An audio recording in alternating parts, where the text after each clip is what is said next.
నమస్తే, welcome to TVR channel. ప్రతిక్షణం నిరంతర వార్తా ప్రసారాల కోసం మీకోసం. కాళేశ్వరం ప్రాజెక్టులో దోపిడీ జరిగింది, ఘోర తప్పిదాలు జరిగినాయి. తప్పు చేసిన వాళ్ళకి శిక్ష తప్పదు అని చెప్పి కూడా నేను మనం చేస్తున్నాం. అదేవిధంగా మీకు కొన్ని ముఖ్యమైన విషయాలు చెప్పాలి.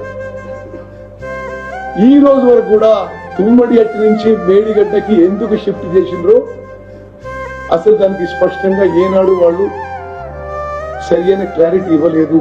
నేను చాలా స్పష్టంగా చెప్తున్నా, ఈరోజు అది కేవలం రైతులకి నీళ్లు ఇవ్వడానికి కాదు, వాళ్ళ జేబులు నింపుకోవడం తప్పితే మరొక కారణం లేదు.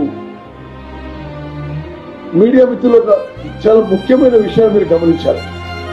తుమ్మడి ప్రాజెక్టు ఎంత అమౌంట్ కి వాళ్ళు ప్లాన్ చేసిండ్రు? 38,000 కోట్లు, 10,000 కోట్లు ఆల్రెడీ ఖర్చు పెట్టిండ్రు. కాలువలు దొవ్విండ్రు, దాని ద్వారా గ్రావిటీ ద్వారా నీళ్లు వస్తుండే, ఎల్లంపల్లి నింపుతుండే. ఇప్పుడు ఎల్లంపల్లి నుంచి పైకి వచ్చే నీళ్ళన్నీ యథాతథంగా ఫ్లో అవుతుంది.